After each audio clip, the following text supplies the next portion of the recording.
was close enough, probably. Can I check it? Oh yeah, the scroll bar is here, so okay. It's not missing all that much. A couple of pixels max.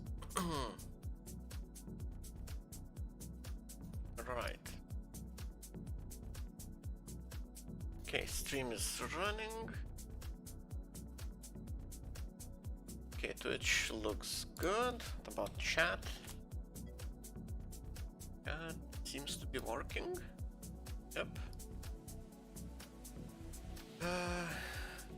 Else.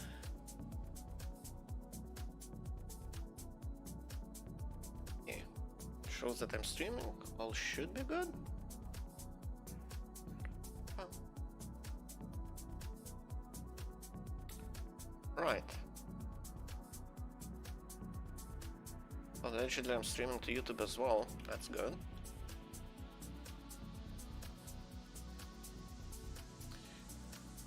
Right, so I guess I'm back to this prices, implementing the item prices.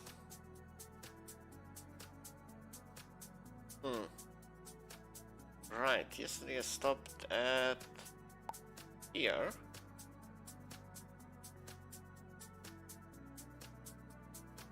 Values, item. I remember this being really hard to follow, so I imagine it will be equally as difficult to figure out what I've written here yesterday. Let's see. Update old entries. I should probably start commenting what all of these methods are supposed to do, because well, I will need these comments eventually. So validate cache. See, the first method, should I think validate cache is being called from here.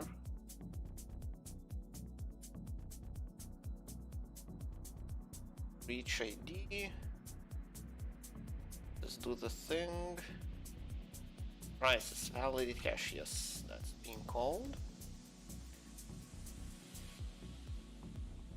Right, well, I guess the name says it all. Entry point or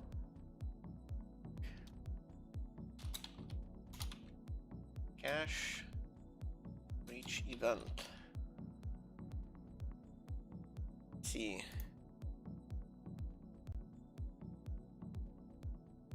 Now I get the list, parse items.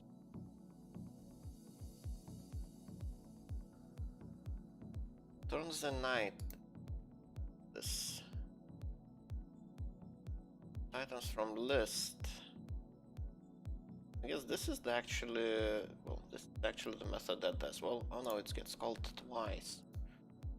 So it uses equipment for the item, okay. Okay. Well, this is clear enough. I think really need extra explanation, like it's 4 lines of code. Well, this is 4 lines of code as well, but it's not as readable as this. Well, this is just calling a bunch of functions. Well, one of them is logging. JSON. Okay.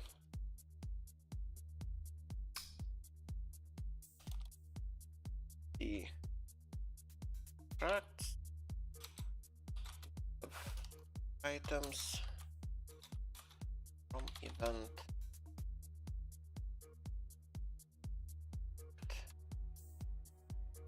Even though I don't really have an event class to have objects of event type, but that's just how it is, I guess. I can't really think of any better way to describe this. Stand, JSON, blah blah blah. So basically I return a bunch of items, a list of items. Here I even have a type declared. So I'm sure it helps in any way. Right, old entries. So this is a list of items that need to be updated. It's not exactly right. These are the items I need to get to refresh the price of them.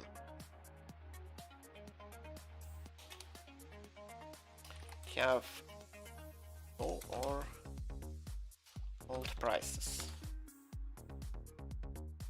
I guess that's good enough. Now I go through the list of items and I check. Okay, so this is if it's missing. So this is the part that has no price, and this part is for the price that has expired. See? And the meat and potatoes is this method, which I guess it says it all in the method name, update alt entries. Okay, let's see. Its prices for old items. For new or old prices. Right. I guess it doesn't really make much sense when I say update prices for new or old prices.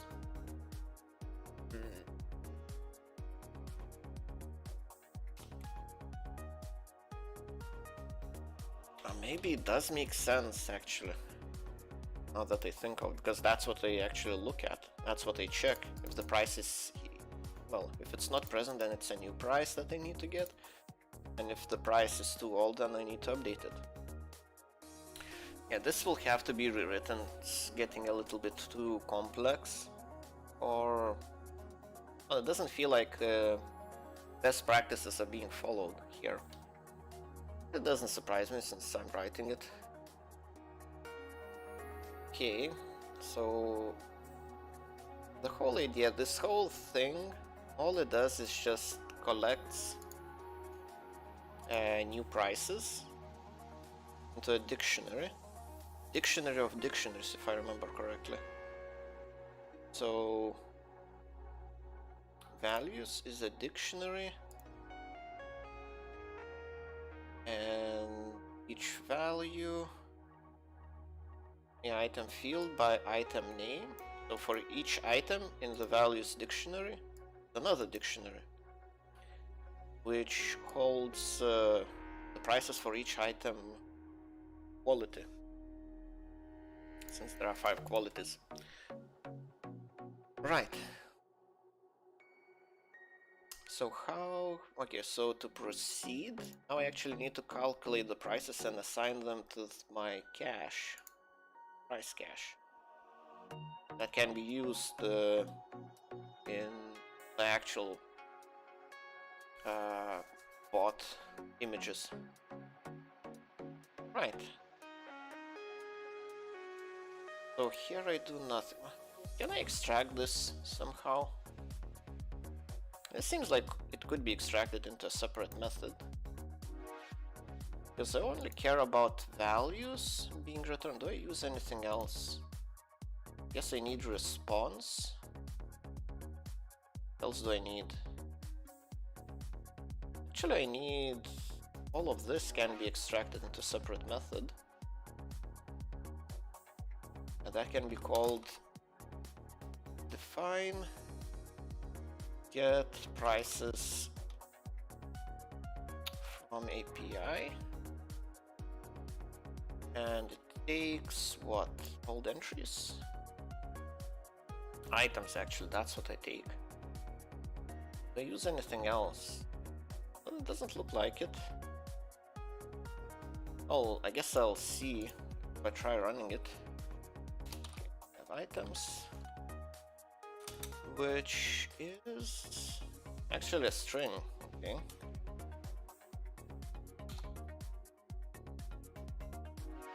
So I can just take all of this and move it here.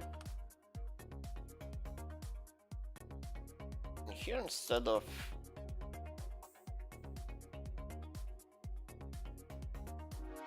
well, I guess I need to check if well, I guess I can check if values returns anything.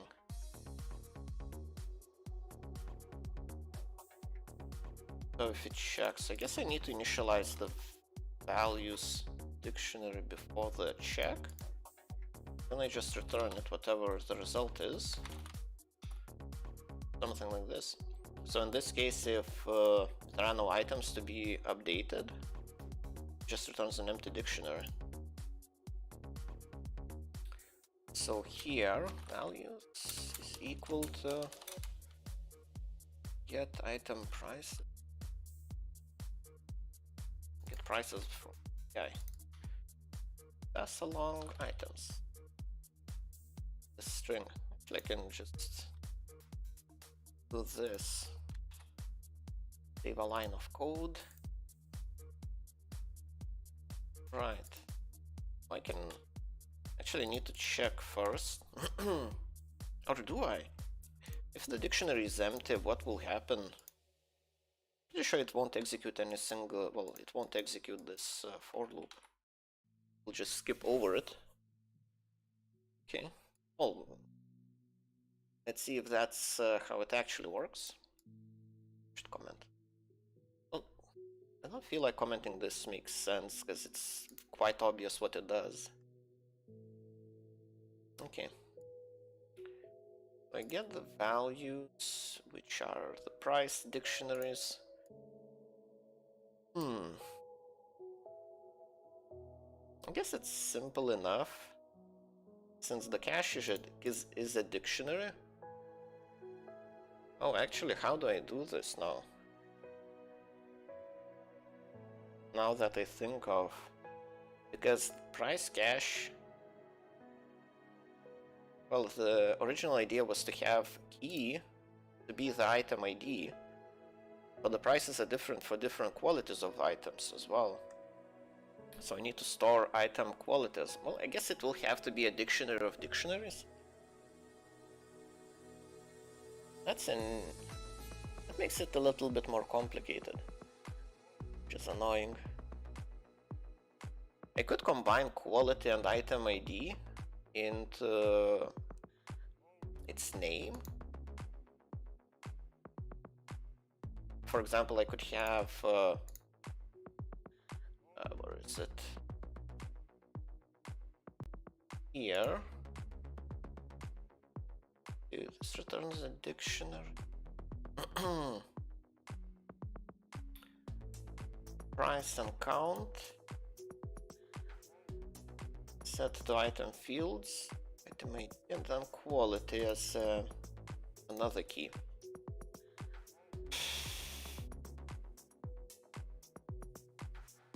How should I do this? Yeah, it only has prices, so I need both keys and values. Okay, so I need to have key and value, because it is a dictionary. When I iterate over it, it will have, well, both of them will be assigned to two variables, just like this. I guess I can just name them properly. Key value pairs. And value will be a dictionary as well. So I can go for another for loop. Now I guess I can't use key val pairs again. So this will be item name. This value will be the dictionary of prices. So now for each price. So actually the key is quality. Quality price. It will be a list. Because actually it saves in the final dictionary, in the deepest dictionary, it maps to a list with price and how many. Yeah, I guess I have to do this first. Otherwise, I can't actually calculate the average price correctly. Just a little bit of a mess.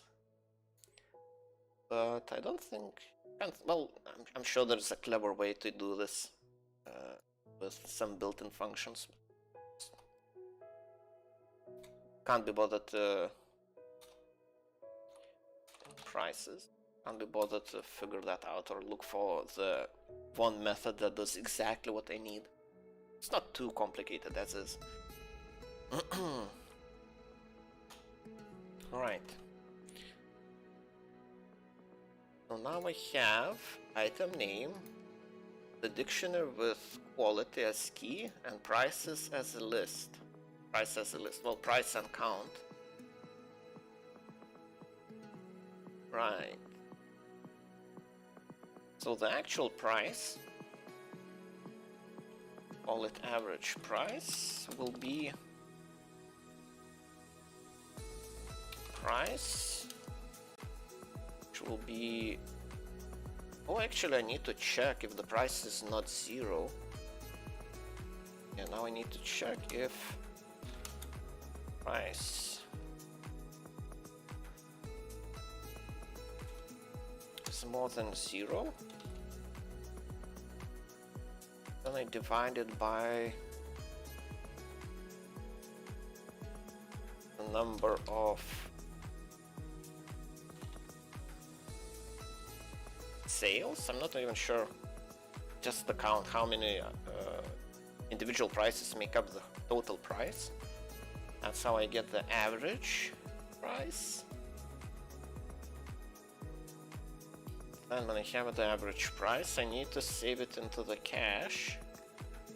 So my idea is maybe I can just use reverse price cache. I need to declare it as a global variable. Where is it?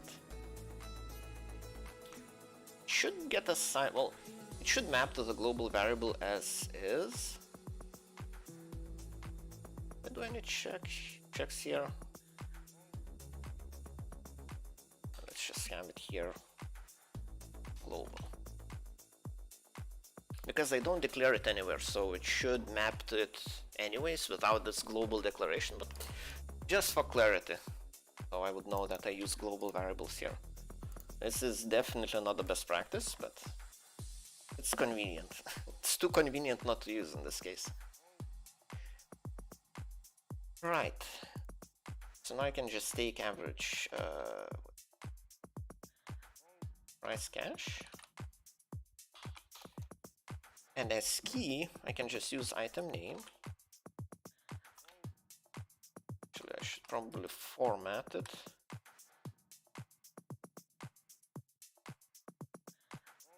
So it will be item name. Let's see, like this. Underscore and have quality. So both item name and quality is part of the key, type of combination. But in that case, when I check for entries in the price cache, I need to keep in mind that this is the structure of the key. Oh, underscore is actually not a good...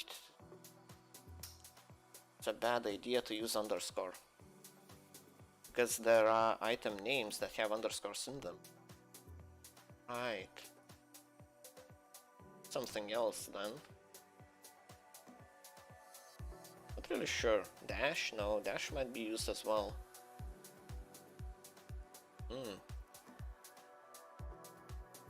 9%. Might be a good value. Good special character.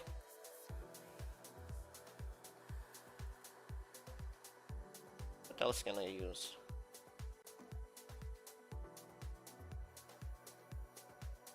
Maybe a quote of some sort. This. That seems unlikely to be in the name. Maybe backslash.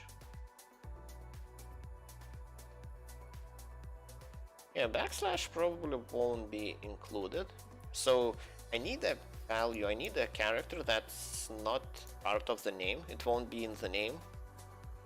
So it would be most convenient to have a character that's not in the name, so I wouldn't have to take that into account. Because I could just split by this character and have two parts. One part will be the actual name of the item, and then the other part will be the quality.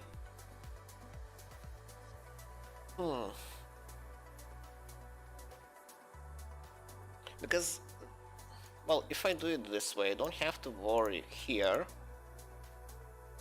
about keeping track which quality. So basically, if I assigned and I use item name as a key and create a dictionary for that, I need to go through that dictionary and check for each quality if it's present there. And then, yeah, it's a little bit of a mess. Oh, actually, quality is part of an item itself, which is part in the saved in the cache.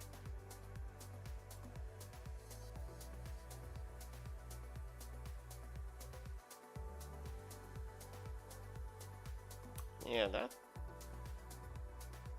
Okay, I need to check. How do I actually check the go through the cache? So item ID, it expects item ID to be the item ID to be the key.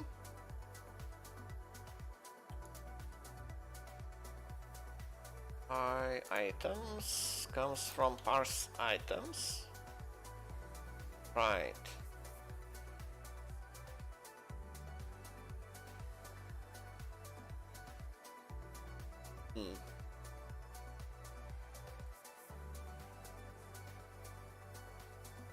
How can I do this?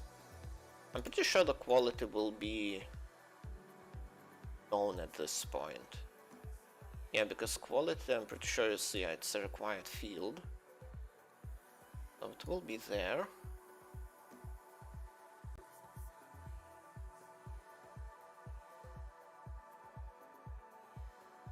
Oh, the sun's... my eyes. That's not great. Parse item, blah blah blah.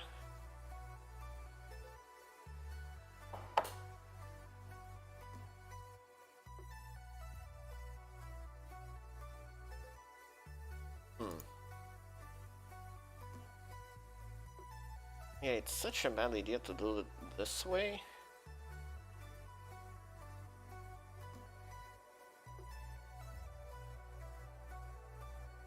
Right.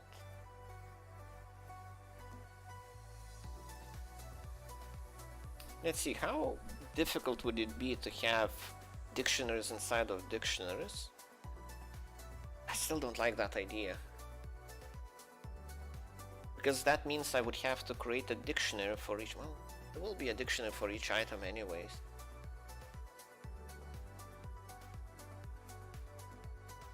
I'm not sure what's the best choice here.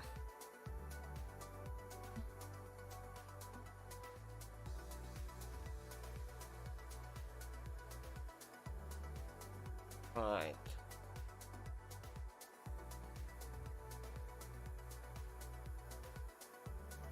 Quality prices, blah blah blah.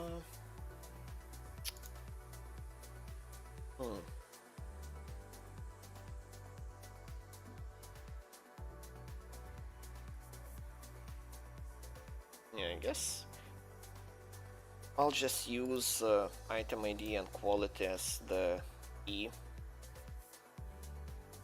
I have an item with its ID. Guess I'll do the same here. Actually, I should probably create a utility method. Get item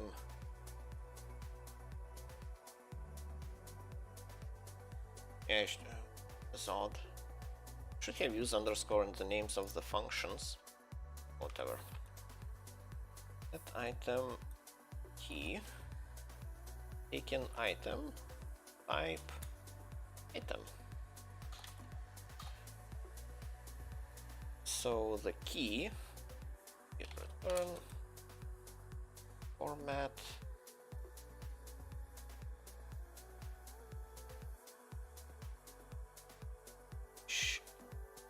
consists of item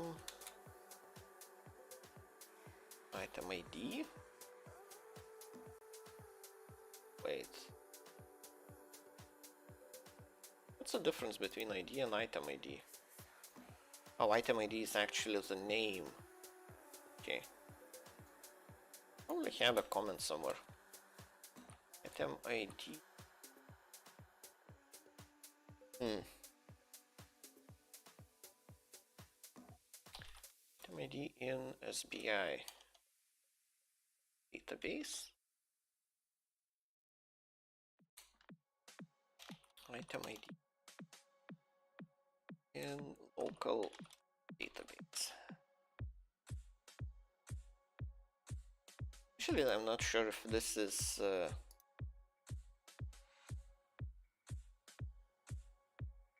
from the API like this. Right. So now instead of Chinese, I don't remember. I think it's backslash. Actually, it's slash, not backslash. Backslash means special. Well, it's escapes character. Something like this. Okay, let's use something.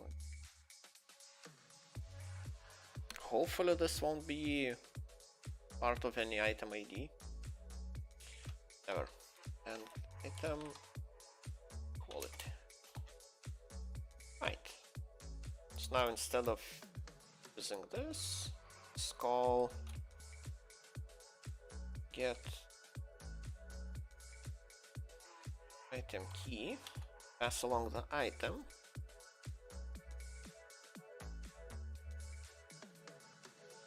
values, prices. Actually, I don't have an item I have to pass along. Or do I? No. Values? Damn it. Well, I guess I should construct an object at this point.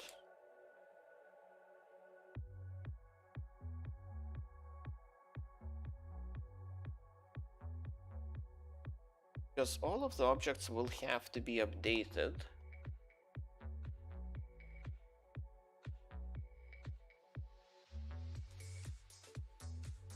Right.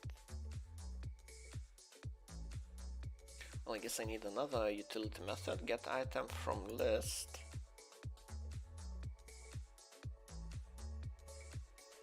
Let's rename this. I can't get items from list.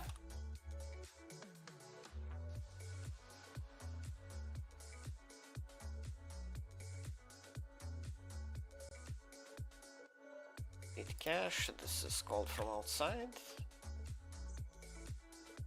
Still, I don't like the naming. I feel like underscores should be, well, at least this is my naming convention. Don't want to go against it. Found entries.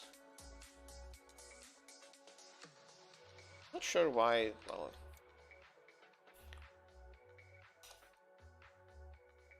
why didn't I keep my convention before when I was originally writing these methods or functions?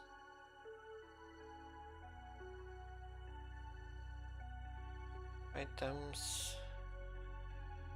old cache.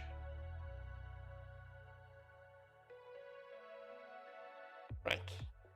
Yeah, have all the names dated. Yeah, because this is how I actually name functions. Okay. Makes it a little bit more obvious if what I'm calling is a function or, well, I guess if I pass along parameters, it's this as well. but the name, having more descriptive name, won't hurt. Well, hopefully at least. Right. Price, items, parse items. Okay, let's get item key.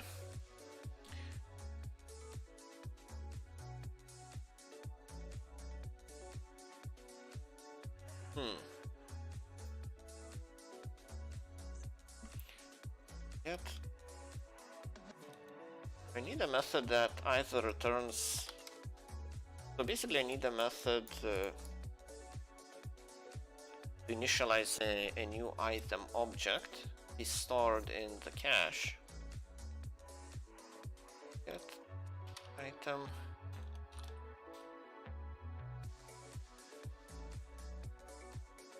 from cache. But if the item is not there, well, I need all of these properties to begin with, which are the name. So this is item ID. Item name. I guess I can just call it name. Quality.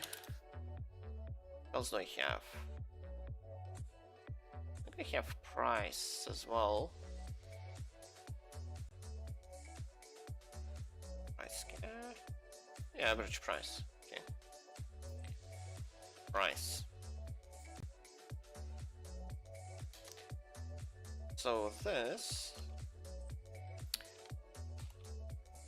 turns updated instance of item from cache or new item. So basically I need to check. I'm gonna use global item cache. What the item cache? What's the name of it? Old entry, no one. Old entries, price cache, right. So now I take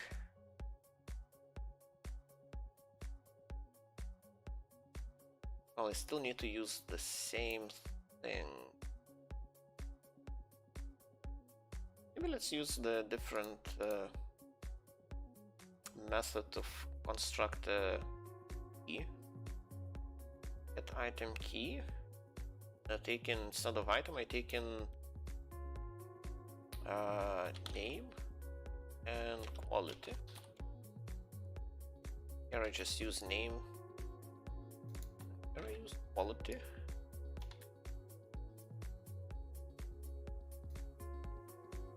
So I can use both. I can use it both here. So item name, quality.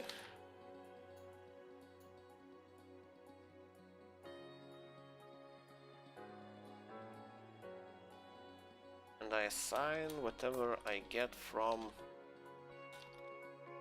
get item from cache. Name will be item name. Quality and price will be average price. Right. And now all is left is to implement this.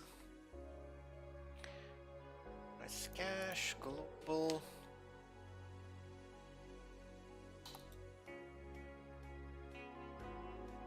Right. First of all, I need to check if I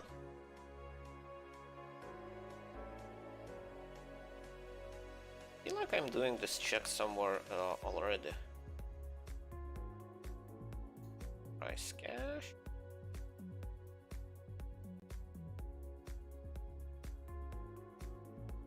Yes, I'm not checking for presence anywhere.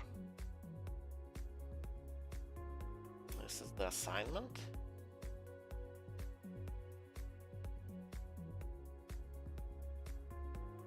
Item ID.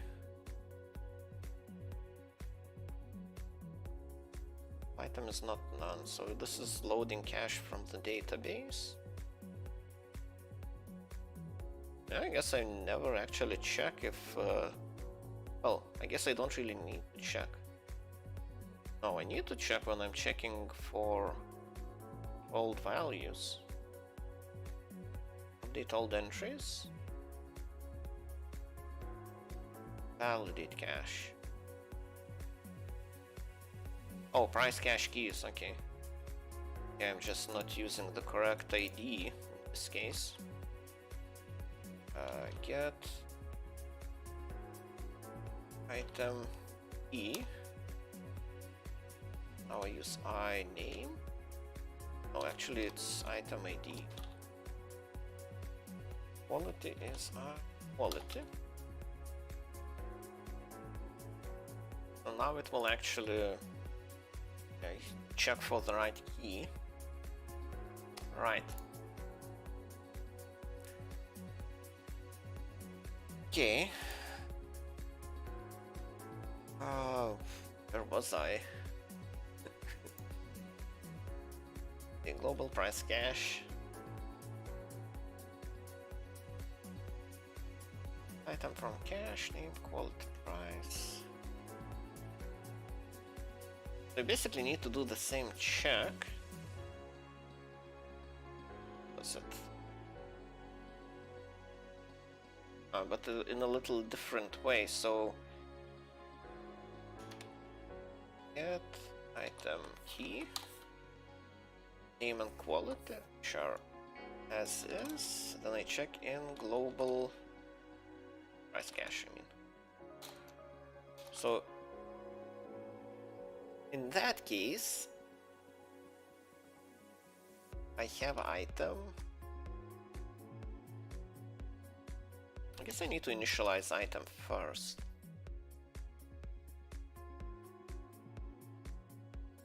The item is, let's see, it's none to begin with. Because by the end of this if, well, it should be guaranteed that item is an instance, a valid instance with the correct updated values. So in this case, the item is actually in the cache. I'll just get an entry from the cache and assign it to the item. In case it's not, I'll just make a new one. Item will be equal to the new item with values, I think item ID. The item ID, so the name and quality are required, and those won't change. Yeah, so those are the static values. Okay, so name and quality.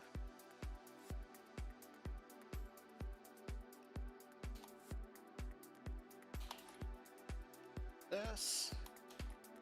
So now we have an item with name and quality, and in this case, if it's an old entry, it already has expiration date, and it has, well, not expiration date, it's time.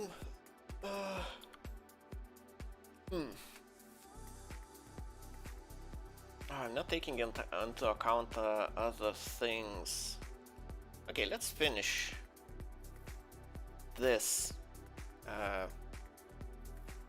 What's a good way to describe this? Not a use case, it's a workflow, yeah. Let's finish this workflow when we actually, like the regular workflow when the prices are getting updated normally. So in that case, item price will be price, the price we have, then quality is known, item ID is known, ID is not known, but it doesn't really matter. Actually, it does matter, but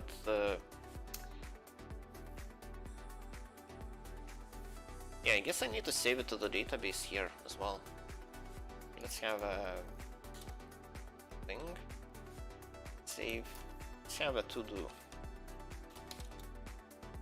Save updated, created price. The database. And timestamp will be time. Remember actually. I use time somewhere in here. Should be using a time, yeah. Yeah, so guess I could do the math in advance.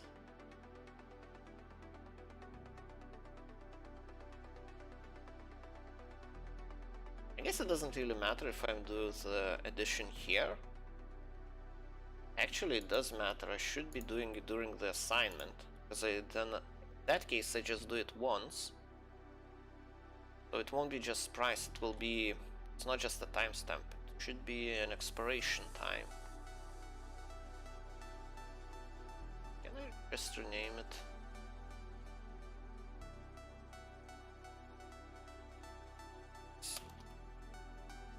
Caps lock expiration time.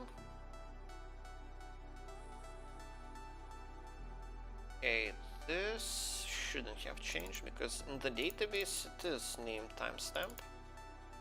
Where is it? No, item fields.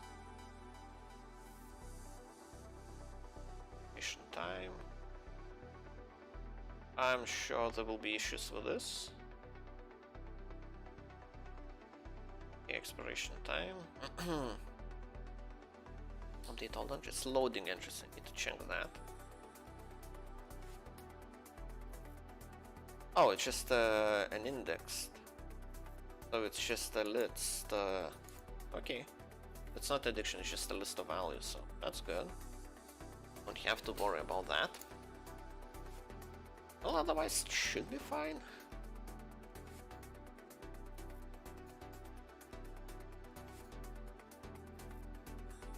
This is odd. Never. Whatever. Oh, these are values coming back from the API I'm calling for the prices. Yep. That's why the names are odd like that, with underscores. Right. So next, get items. Blah blah blah.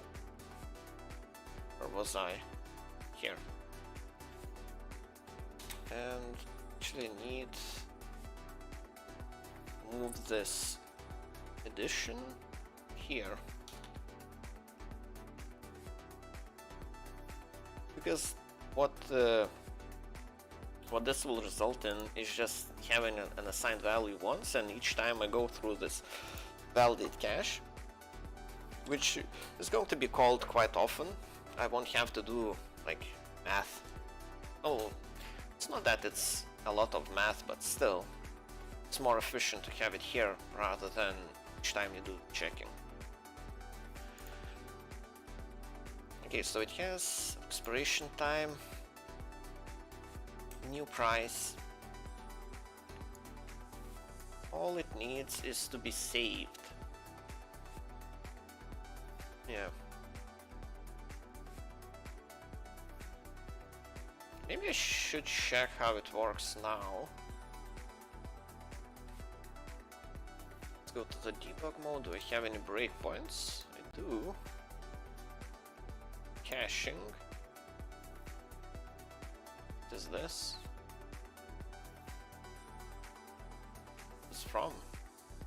Feels like this is some sort of test. Okay. Let's remove this. Don't really need it. Right. What do I actually want to check? Old entry. Yeah, I guess I can. Yeah, have it here. It should work fine up to here.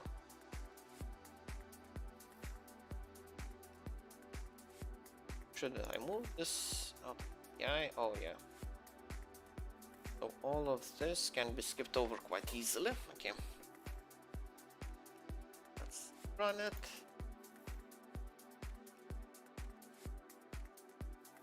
No attribute load cache. Yeah, I changed the names. Cache. Another method, another call, validate cache. Right. Wait, the database not open. Okay, now the tunnel is up for the database. Actually run this. Oh, let's delete this. So it will update the value. Okay, stop. We have a value of the latest ID. Reduce it by 20. Yeah, there should be some kills within 20 kills. Sure there will be. Oh yeah, it hit this already. Let's see, how many values do we actually have? Values, we have... Oh, not that many. Good. Well, I guess this is just one kill. Still, we would expect more items to be present. In any case, it doesn't really matter all that much. Right. So a global price cache already has items in it. Sound. Oh, I think I have test. Yeah, test item. It's coming from the database. Okay. Right. Values. Okay. Already crashed. So good. How many values unpack expected? This is a dictionary. Let's restart it. The show values is a dictionary. So why doesn't it like... Why can't it unpack these values like this?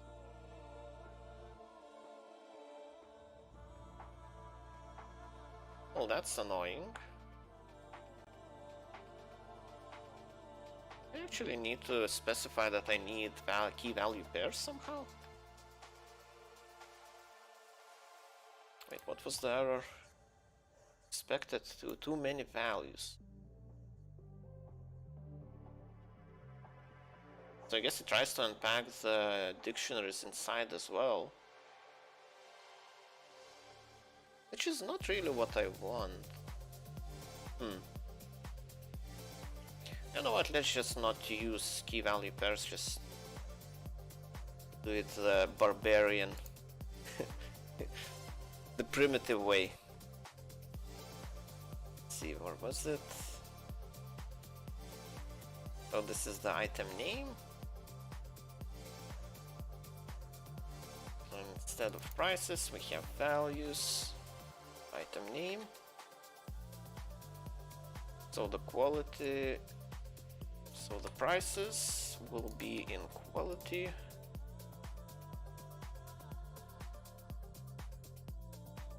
Yeah, well, I have item names still, which is fine. Quality is fine. The price now will be, oh yeah, the calculation here. I have actually quality. This is not right. Item name, then quality.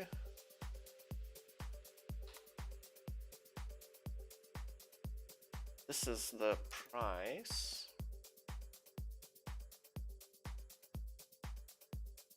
Doesn't seem right.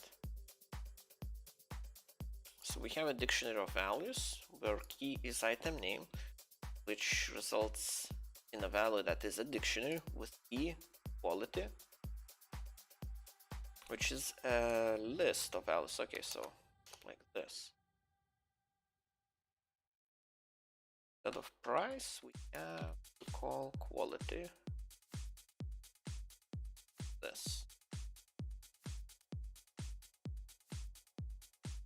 I think this is right. Should be right. very primitive, but the values, it's all good. Okay, now we actually have item name. It's correct. We have quality 1 for now. And then we check if that entry 0, so the price is more than 0, which it is, then I calculate average price will be around 10,000. Seems right, 50,000 something divided by 5 will be 10,000 something.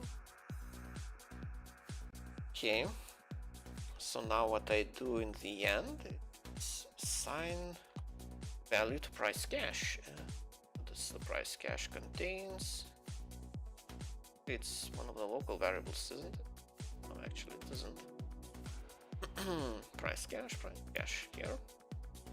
So now it has 2 entries, a test item and a 3 mount horse. Oh yeah, 5, yeah, okay. It doesn't have different qualities though. I don't think so, at least. Oh, I guess the horses have different qualities. Still, okay. The quality doesn't really impact the price of the mount, but I guess for certain mounts it does. Well, not for tier 3 horses though, that's for sure. But in any case, it seems to be working. So let's see, price cache values. We got the horse. Oh, now the quality is 2. So we get a different value. Quality 3, quality 3 is quite what? Doesn't make sense.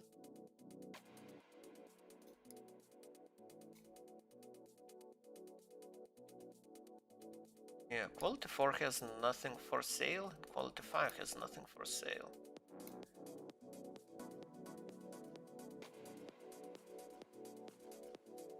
Right. Yeah, this price doesn't make sense. Doesn't make any sense. Ever. And now the price is for 42 million. Like, who's selling for that? Am I not taking minimum price? I'm taking minimum price. Sell price minimum. So this someone is selling for this sort of price at minimum.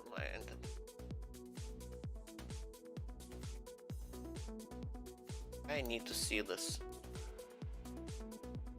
But tier 3 horse. I have it.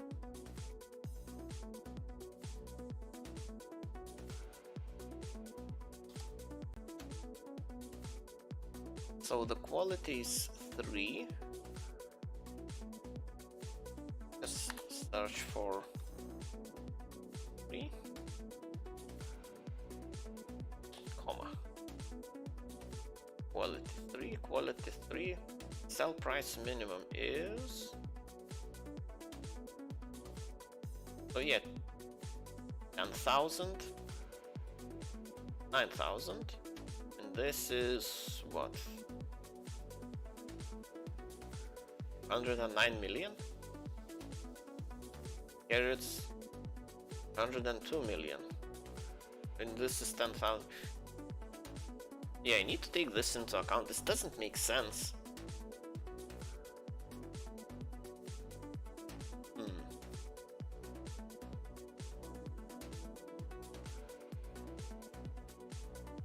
Yeah, this is nonsense. I guess when I parse the prices, I need to take this into account. That nonsense prices are possible, and I need to account for them somehow. I guess it doesn't make sense if something costs like 10 times more. What could be a reasonable price? Well, how can I filter out if the price is reasonable or not? This is a really, well, this is an issue. Well, the good thing is that this part actually works. I just need to save it to the database now. But before that, when I actually parse out the prices, I need to take into account that the price might be nonsensical. How do I actually do? Where should I do that now?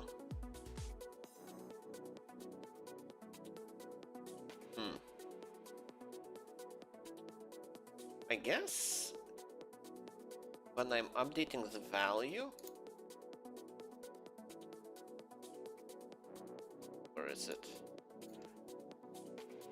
I actually do the assignment here. Bug of what's a killbot and what wouldn't bots be illegal? Yeah, this is not that type of bot that plays the game for you, or it's not against the terms of service. So basically, the killbot, and this is test channel. So the killbot, what it does when basically there's a game called Albion Online, which is open world PvP, hardcore PvP game. So basically, when you kill someone in PvP, you basically get all of his items, everything he was carrying. So, and since this is a full loot PvP game, the developers also provide an API where you can actually get information about the kills. So the killbot, what it does is basically when the API notifies of a kill, it basically generates a message with all the loot. Basically, what it does, it generates a message which has like a person who got a kill, a person who got killed with all their gear and how much fame they got, the timestamp when it happened, the participants who also helped, well, top 5 at least, and also all the loot he was carrying inside. So basically this is a way for people to brag about their kills. So this is a very juicy kill, well, for that game. I guess if you don't really play Albion Online, so don't really, yeah, it's it might be a little bit confusing, but this is that sort of, it's a Discord bot that sends messages to Discord channels, and it is quite popular. If you take a look, where is my general channel? So now in the general, well, there aren't that many, so 470 people currently online, but in total I had like more than 7,000 unique users of the bot. Like, well, if I get the data from my own database. So there are quite a lot of people using it. And the thing that people are asking me to implement is they don't really want to see only the items they get. They would like to see the prices of each item as well. Well, not of each item, they want to get the prices included. So to know how valuable the kill was. Because most of the time people use these messages to split up loot. So basically if someone gets a juicy kill and he sees the guys who participated, and they will be splitting the loot in the end. So to know, well, it's kind of nice to know the approximate value at least. So that's what I'm trying to implement. Add a new feature that people are asking for. So this is what I'm doing. But yeah, there are issues. Smart? Well, I guess. Not sure if this is that's how I would describe it. I was playing Albion myself, and yeah, we were doing quite a lot of PvP, and yeah, there was a need for something like this, so that's why I made it, and it got popular at the end. But yeah, the issue I'm having now is that some prices don't make sense. Like, this is a tier, well, it's basically a mount, a very cheap mount.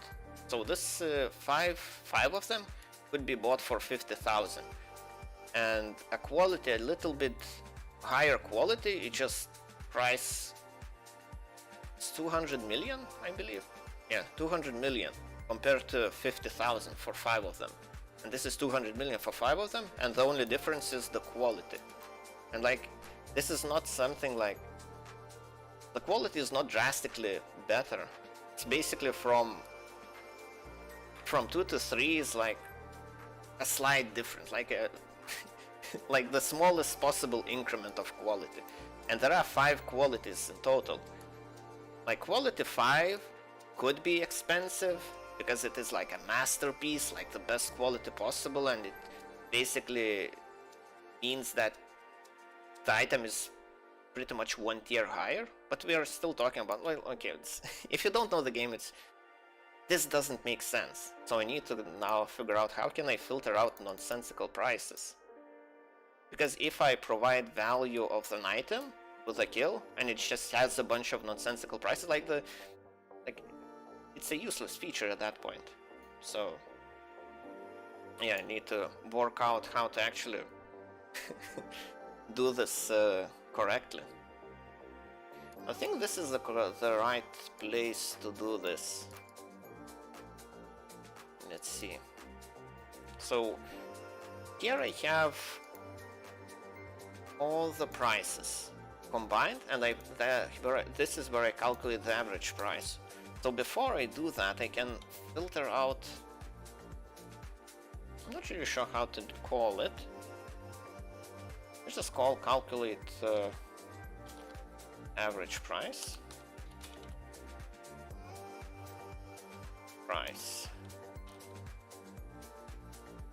And I pass along quality. I think the qualities, it will be just a list. Oh no, actually I need to pass along the whole, the list itself. And average price equals the result. So now I define a new function. So I can name it with an underscore to indicate that it's supposed to be used internally only. Just a naming convention. So in this function, I not only calculate, I won't just take the price and like just calculate the average by taking total price and dividing by the number of parts.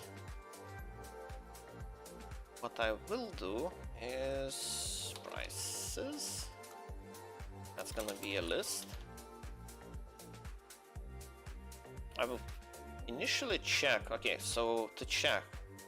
So my thinking is, because when I look at the data from the API, so this is the data, the price data I get. So you can see the quality 3 items, in some places it costs reasonable amount, 10,000, and in some places it costs 100 million, which doesn't make sense. It's obvious that it doesn't make sense. Like it's not possible that something in one city costs 10,000 and in another city it costs 100 million. Like, it's just not a thing. It's not possible. It's just erroneous data at this point. Because, well, you can sell something for outrageous price. You can put it on sale, but no one will buy it. So it's not really a realistic price just because someone put it on sale. Like, it is possible that someone is selling it for 102 million, but no one is gonna be buying it for that price. So my logic, how can I filter this out, is find the minimum price, a min price. Let's assign, wait, this is not a list actually, or is it? So value item name.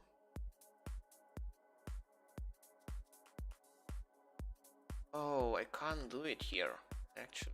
Yeah, I need to do it somewhere else.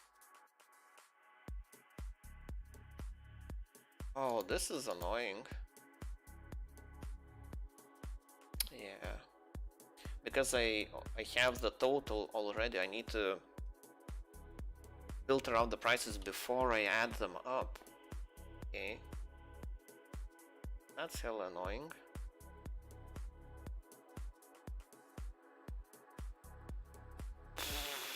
How can I do this then?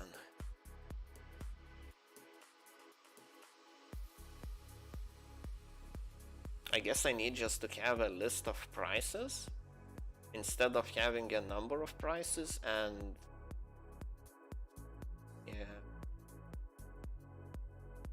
yeah, so the calculation I'm doing like is not correct. Doesn't let me, well, doesn't give me the flexibility I need. I guess I can do the filtering at the beginning as well. Let's see.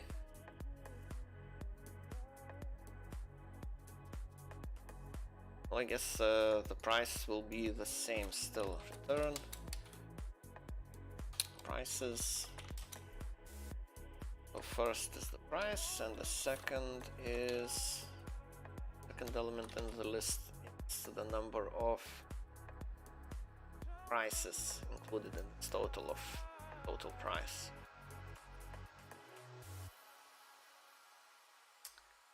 But now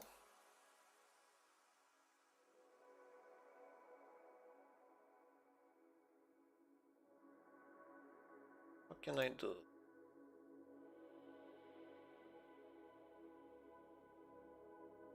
Okay, where do I actually get prices from API? This is where I actually calculate the values. So I need to check the price makes sense.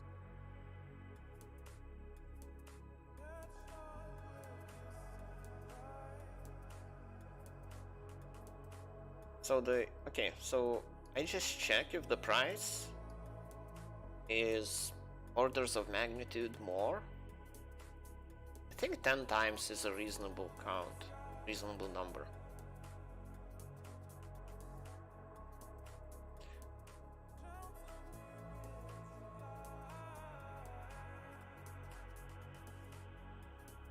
So what I need to know is if the price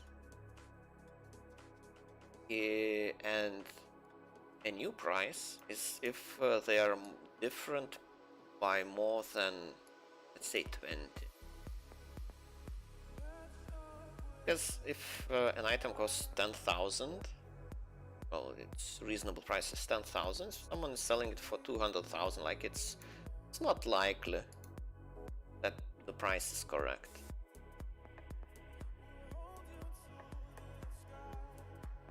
Some prices close to that would go through though. I guess I can calculate average price and see if it deviates from it more than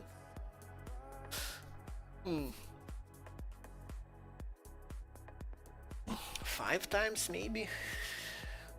Not sure.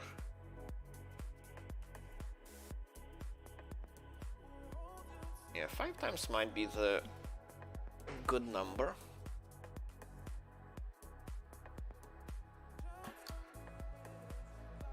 Right.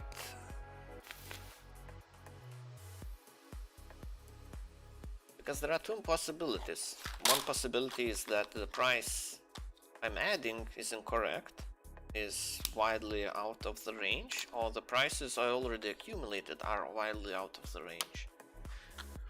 So I need to take both into account.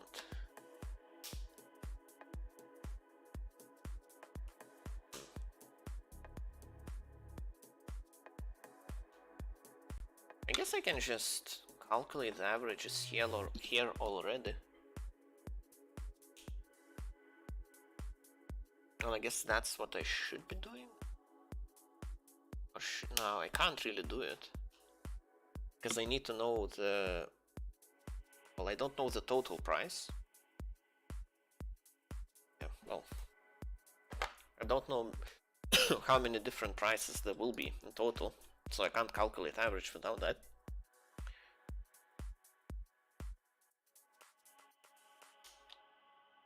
Alright, price, count, quality.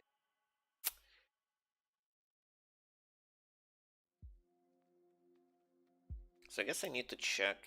Oh, I guess. Do I need to check both?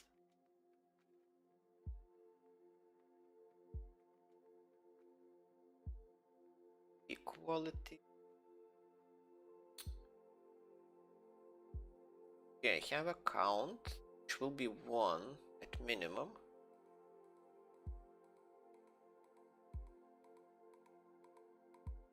Oh, it will be 1 to begin with, or it will be assigned value.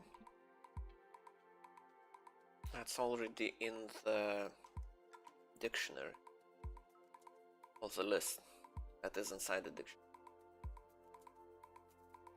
Right. To work through this.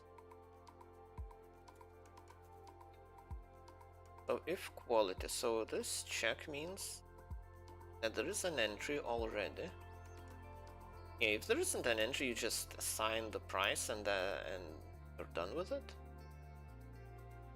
And here you need to validate. Price and count. T. Update. Price.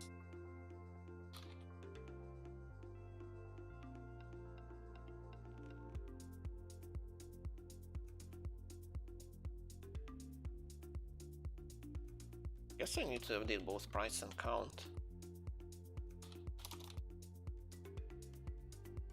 I pass along price, count, and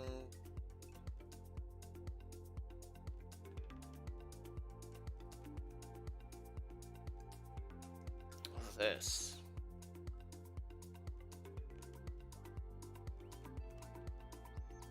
Right. So all of this will be done inside this function. Well, yeah.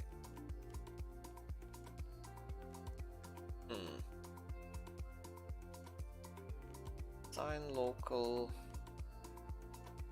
Yeah, I guess I can. No, I don't really need to assign it. There it. Some count. Okay. Fine. It. Right. Count. Take. Our price. Count. I think it's the price is a float, I believe, if I remember correctly. Price, an integer, what the hell? Okay, well I guess it has to be an integer. Oof. I guess it doesn't really matter that it's an, oh right, all the prices will be an integer. Yeah, that's kind of forgot about that. So I need to take, well, I forgot to take that into account. Need to cast it somewhere. I actually calculate it. We have a separate method for this now. Calculate price, yeah, here it is. The integer. This calculation.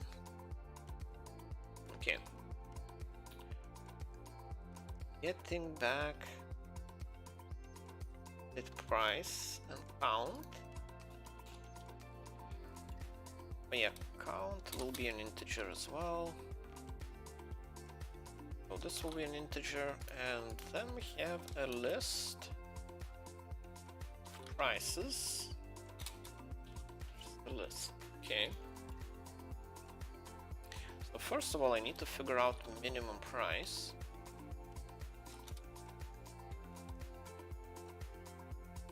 A none, then I go.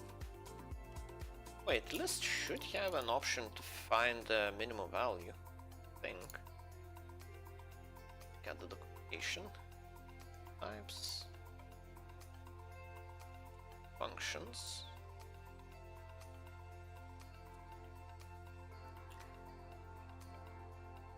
Functions. Minimum, I'm pretty sure that I saw method minimum. Key iterable.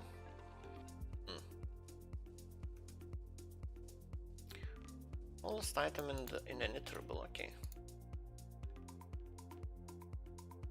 So the minimum price, all available prices in the price list. Prices. Okay, so we have something to compare it with. We need to iterate over it though. So there are two possibilities. If the price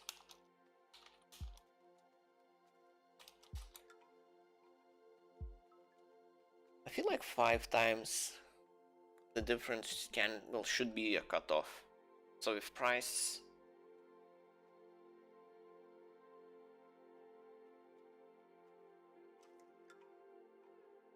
it should include this new price as well. Can I make a new list temporarily? Would that help?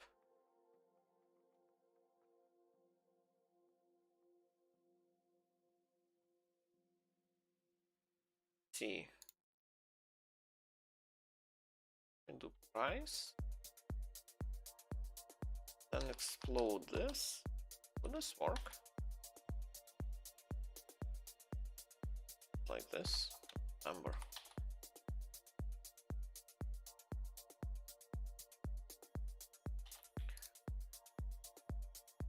E.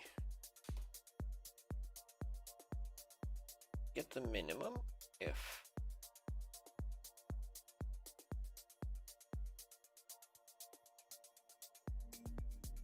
now we need an average price. Average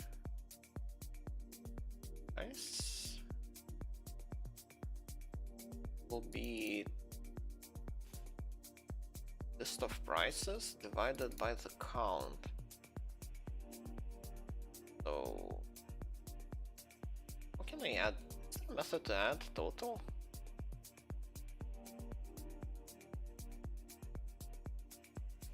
All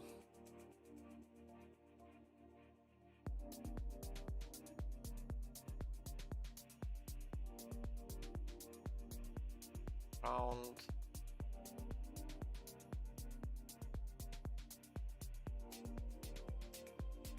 I guess there should be a math function to do this.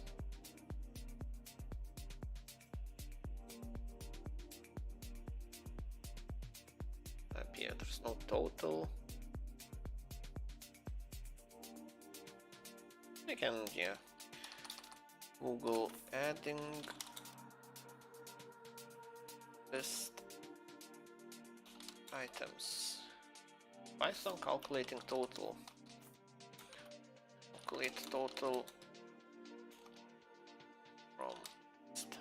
Total sum from list, yeah. What I'm looking for.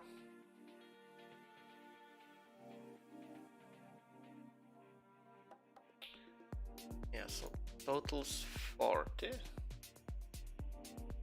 If this has a nice suggestion. So it gives me while really care sum of list.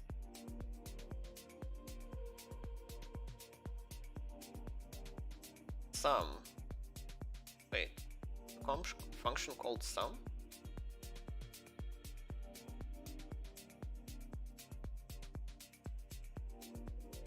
Look.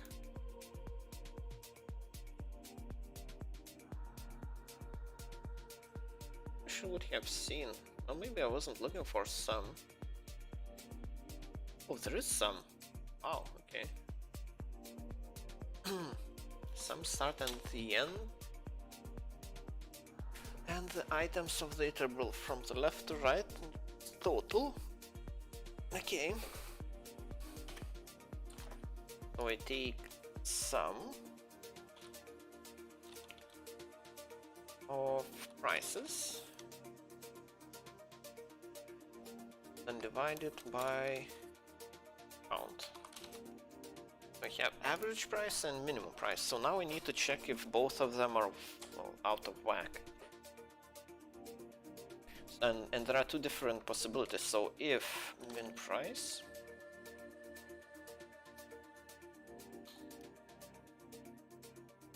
how can I check this? Well, I need to check the price first of all.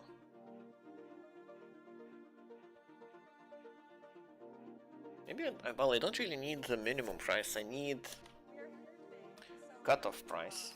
Cutoff price, which will be minimum price times 5. So if price is more than cutoff price, then I do nothing. If average price is more than cutoff,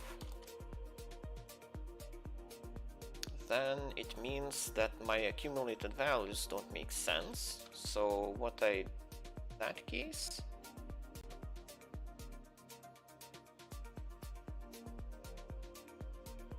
wait, do I get a list of prices here? I think I get, oh yeah, actually, yeah, this is not how I calculate the average. Average will be prices, 0 index value divided by prices on index. So first element of the list and second element of the list. First is the price, second is the number of prices that has.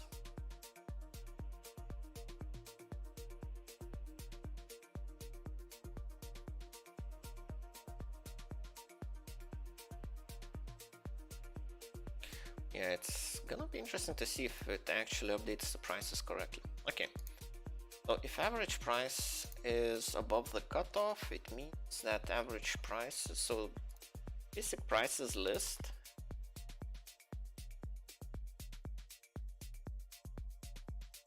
prices will be the new price and number 1. So basically one item. Well, basically this will reset the list of prices, and if both cases, then return. And if none of these cases happen, then I just do the normal thing. I add, yeah, so in that case, where is it? I already deleted it. Okay, well, whatever. That means prices list. Prices will be equal to prices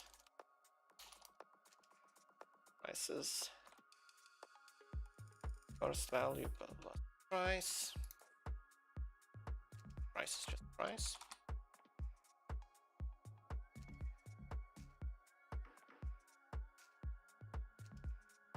And the second element will be prices in the second element in the list plus 1. Not sure if this is a good approach.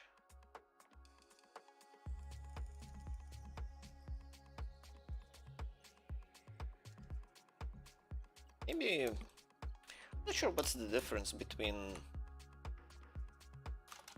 this plus equal price and prices 1 equal 1. think this is the way I want to do this. Well, from my understanding, these two lines are equivalent to this line.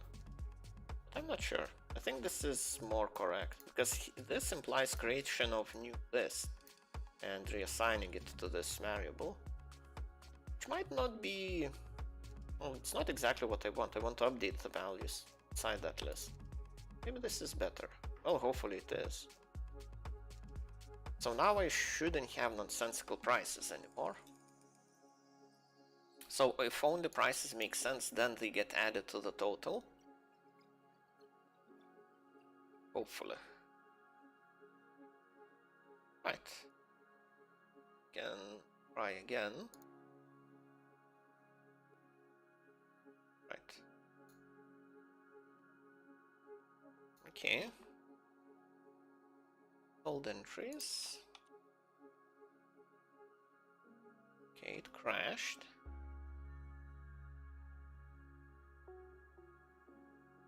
Update price count. Price and count is not defined. What the price and count? Make a mistake. I probably made a typo somewhere.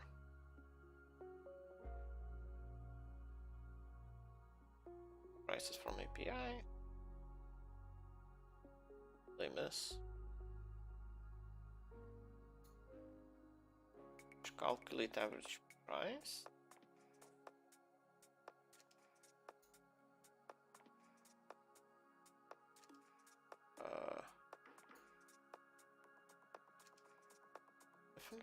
Find the price and count. Isn't this a list? The list, okay. I made a typo update. Okay. I'm not even sure. I think I copy pasted this name. I'm a bit confused how I managed to make a typo here.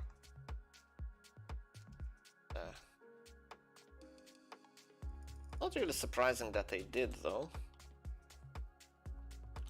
Crashed again. Stringed integer. So when I calculate minimum, price is an integer and prices is string.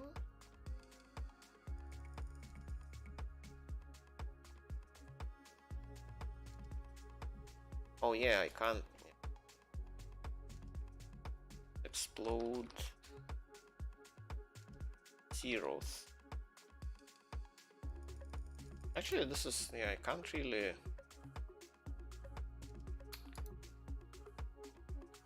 How can I do this? I guess I need min price and average price to compare these.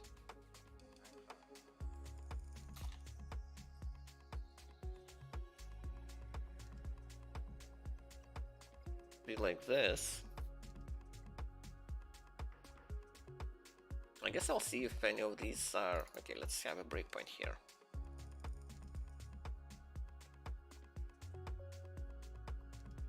See prices. Oh, prices is a string 3. What? That happened. Okay, not correct.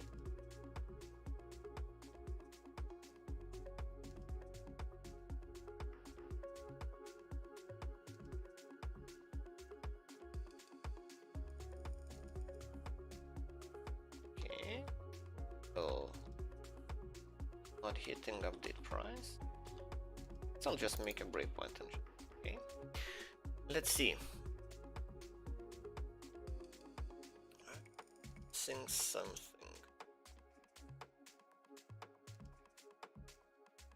So item.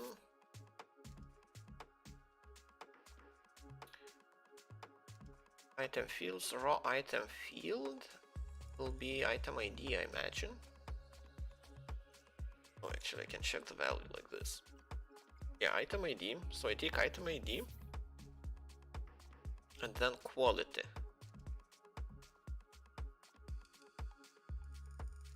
Oh, so this is the data.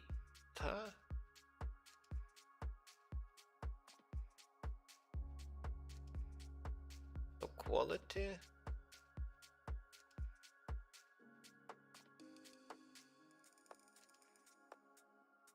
Wait, this doesn't really make sense.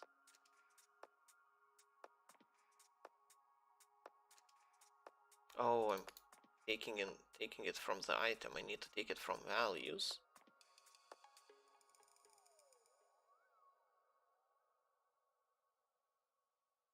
Wait. Yeah, this doesn't make sense. So if quality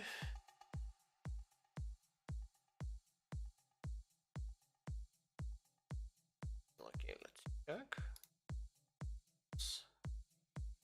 Item field this then quality.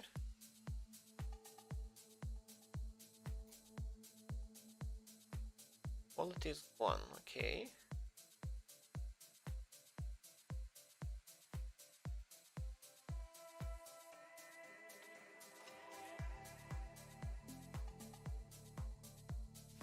Raw price field.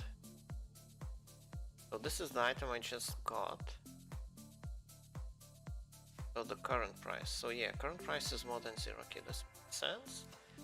Now I check if the quality I'm assigning is already in the values dictionary for this item. You can just extract the ID, make it a little bit more readable. Item ID will be name action. It will make more sense. Is this? Yeah. Field.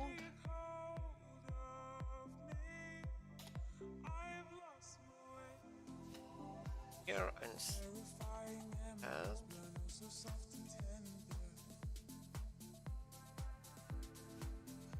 field. So I use item name. Right. So values. Name. Then quality. So this is what I should be using.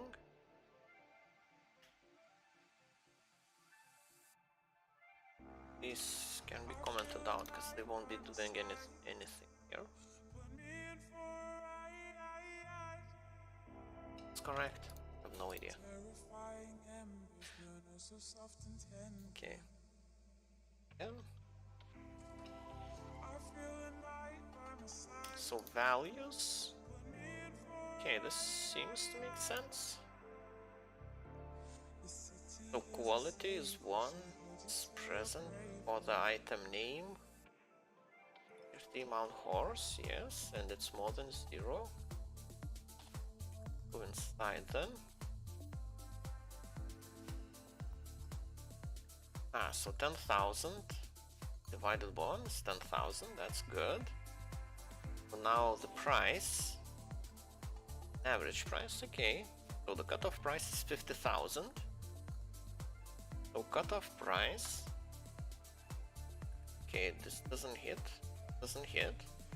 That means I just update prices. Now it has 20,000.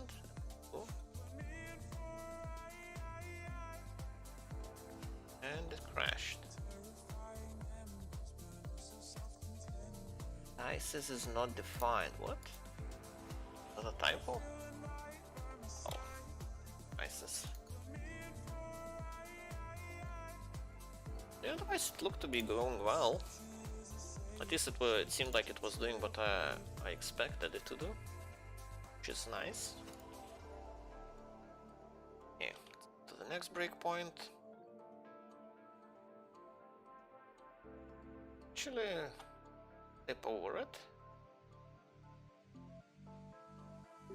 price count. Oh.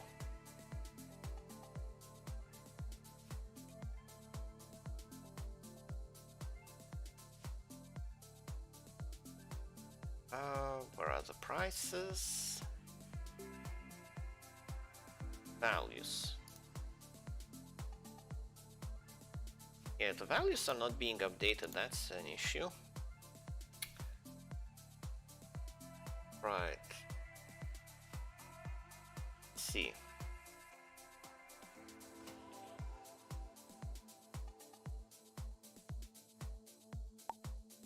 So cutoff price is 0.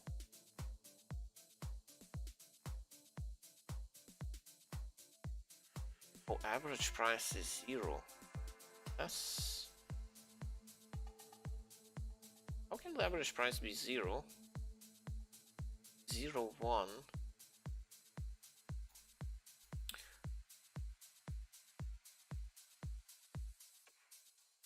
Right. So we already have it initialized with 0 price. Is there a way to work around that? Because that's definitely what they want. Started.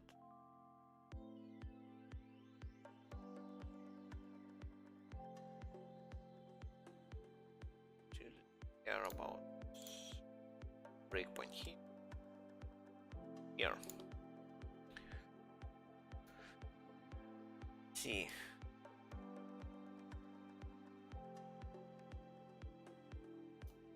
Actually check the values price. I don't.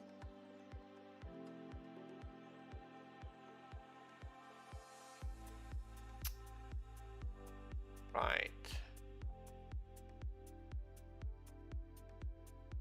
Okay, first of all, I need to fix assignment, so this be assigned to item values.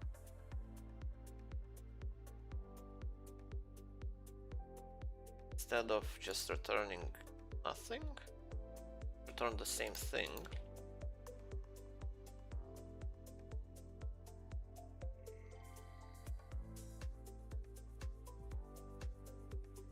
Actually, and this will just replace these prices. I don't really need the assignment before returning. And this returns new values. I'm just a return statement. Okay. Now, if I need to check for the prices to be 0. Yeah, I guess before I even do any calculations, I need to check if prices 0. Making typos. Price 0. And all I do is just assign, basically return this. Because the price will become, well, becomes the new value. Because the price will be, well, it's checked to be more than 0 before it goes to this method. It's checked here.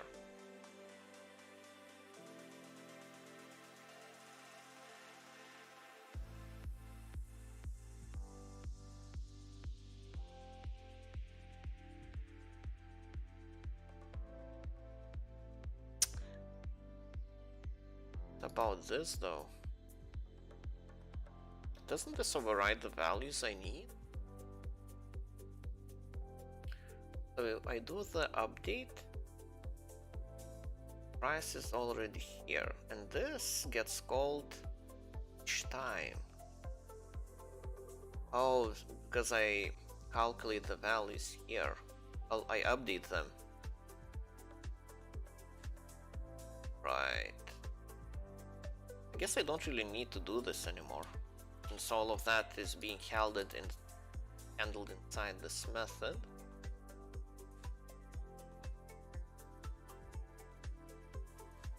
Oh, actually, I do want to keep it, but only if this is not being executed. So if I create a new dictionary entry, I just populate it with quality and price.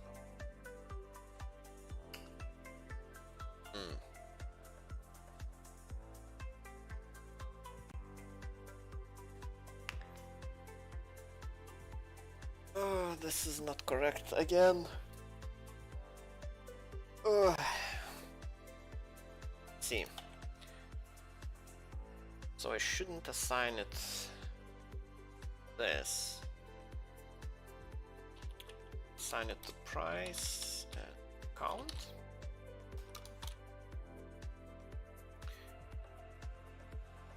I just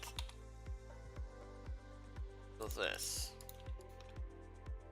I think it should work. Hopefully.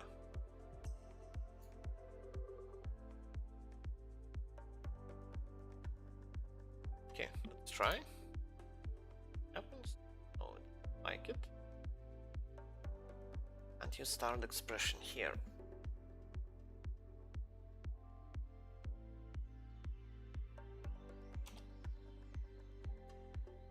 Can I have it like this?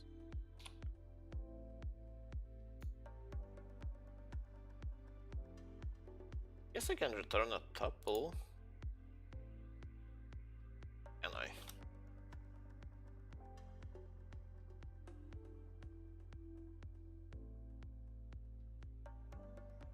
Price and count.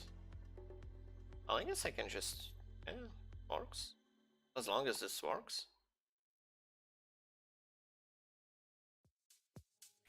So let's see the prices, the values. Quality 1 has 2 items with a total price.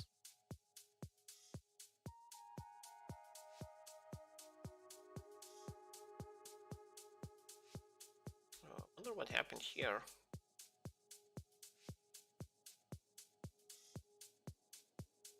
Oh, the quality. For quality 2 now, the values are getting updated.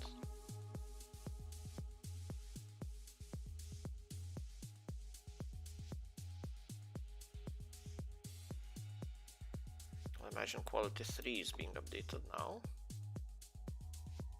Yep.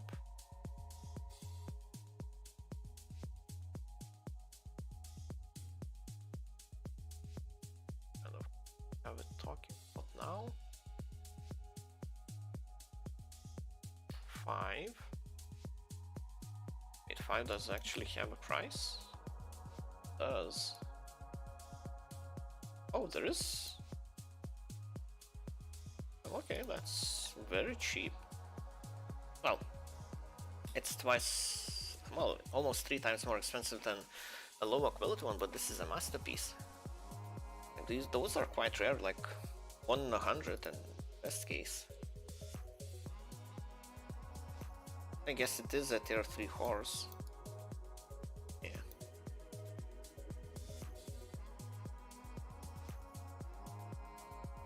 See the price. Okay, this is the reasonable price.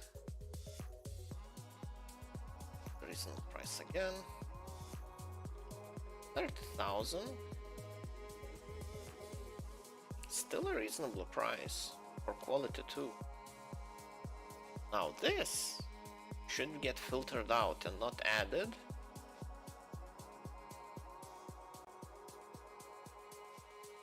Okay. See if the sanity checks work. The average price is 10. Cutoff price is 50. And the price a lot more. So it just returns all values.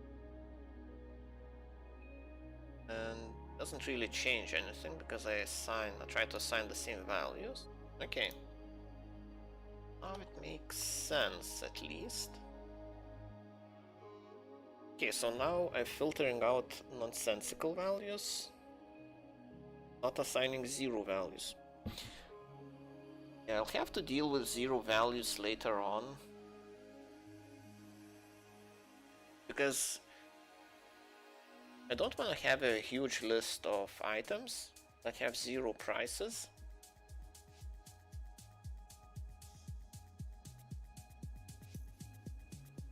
Yeah. Because I will have to, well, I just need to remember that zero is also a valid price. Need to take that into account. And just don't keep asking what the price is just because it's zero in my database. Well, it has to have a valid expiration date if it's a zero price. Let's see, zero does get assigned. Yes, so zero is present. That's good. That's what I want. Okay, I think it can just run now. Actually, don't need it to be running. Now I need to implement saving it to the database. Right.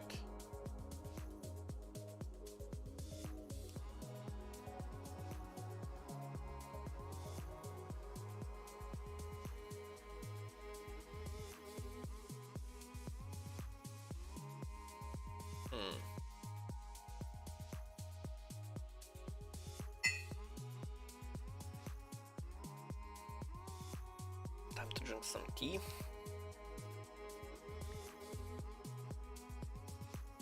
So, where do I actually save it to the database? Here, I guess.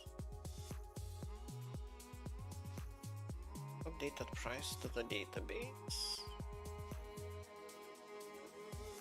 Get item from cache. What do I actually call it? Here. Price cache.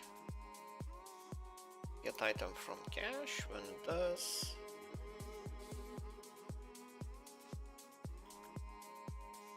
Just updates the value. Makes sense. Calculate average price. Update old entries. Actually update them.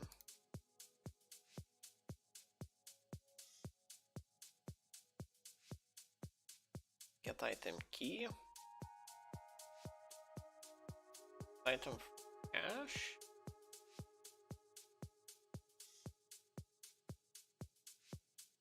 Yeah, I'm already losing track. Why is it? How does this actually connect with everything? Because now it doesn't seem to make sense. Get prices from the API. Okay, so let's see. Update all prices. Okay, so I compile a list of all entries. All update all prices. Then I get prices from the API. Oh, so all of this generates a dictionary. Gets assigned to the values. So I go through all item name. Is it actually a name? Oh yeah, it is a name. I don't use this item name plus quality, the key, just yet. It's used in the actual cache, not in this list I get from the API. Right. So then I go through all the qualities. And here is where I check if the value is more than 0 in the new value. I guess I need a special case if it's 0. Else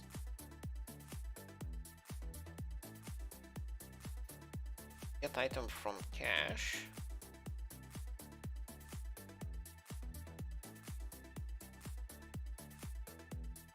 So quality, this item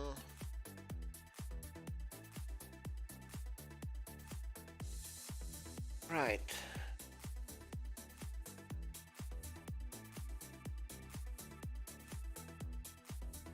Let's see.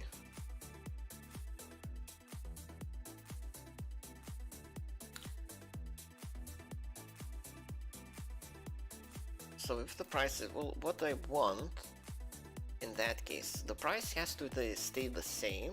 I just update the already existing entries, cash entries, expiration time. So basically I want to call this method, is it? Yeah, with all the old values, name, quality. I guess those don't, the price is the key.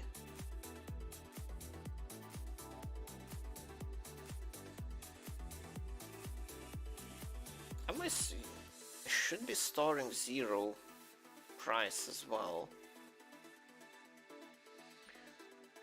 Okay, so I calculate average price values.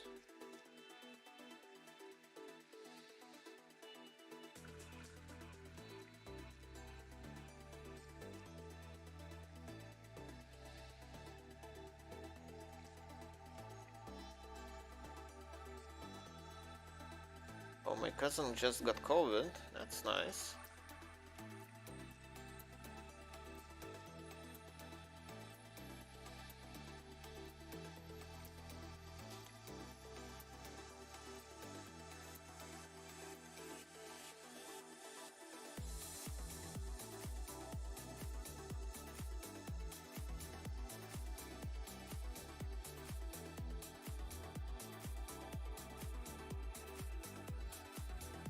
Not sure what kind of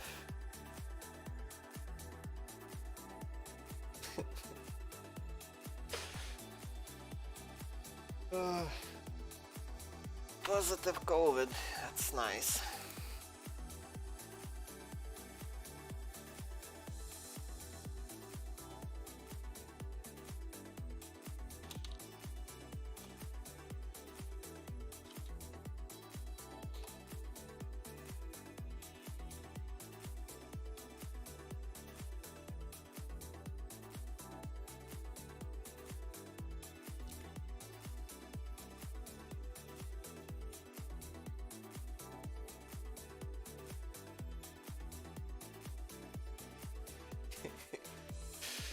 Yeah, I guess he's not really happy.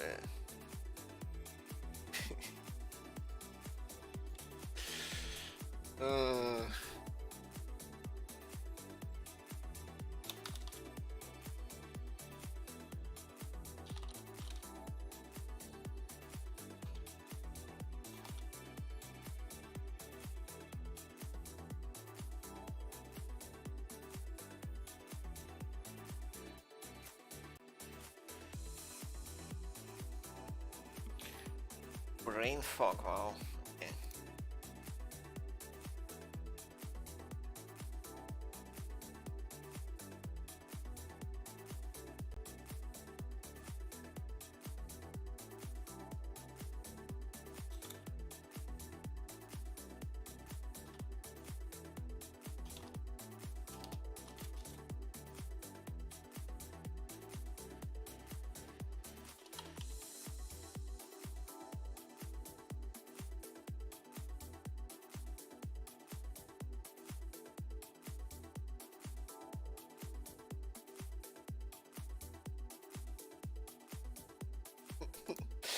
Oh, I'm having too much fun.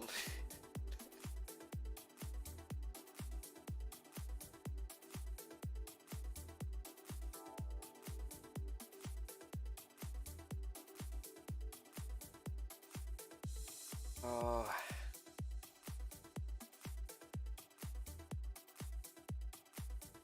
I'm not sure, maybe he wants to talk.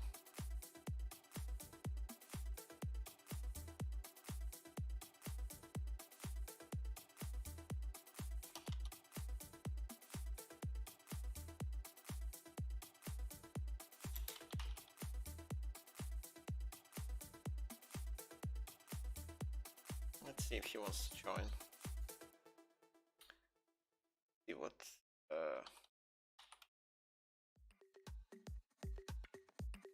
Probably tell him that I'm streaming at the moment.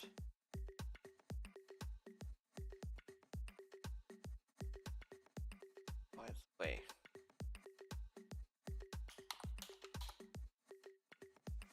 Oh, he's already here, so I guess I'm gonna go talk to him and stop streaming for now. For today. Sans, welcome. I'm sorry, my cousin just let me know that he has COVID and he seems quite panicky. Very scared that.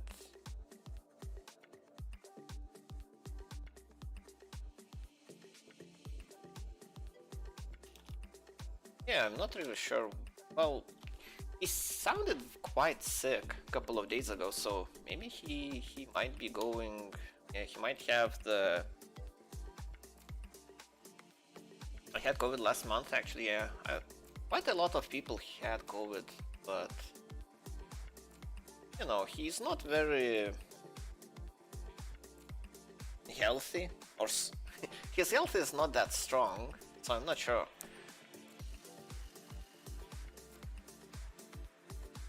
Mine was Omicron variant, yeah. Well, Omicron is the best you can hope, I guess. I guess hope he gets well soon. Yeah, well, I hope so as well. So I want to go and talk to him because he seems very upset. I tried to joke around. He wasn't taking it in Discord, so I think I want to go talk to him. So sadly, my stream is ending today. Yeah, I guess I will continue programming tomorrow. Well, in any case, I'll be back tomorrow.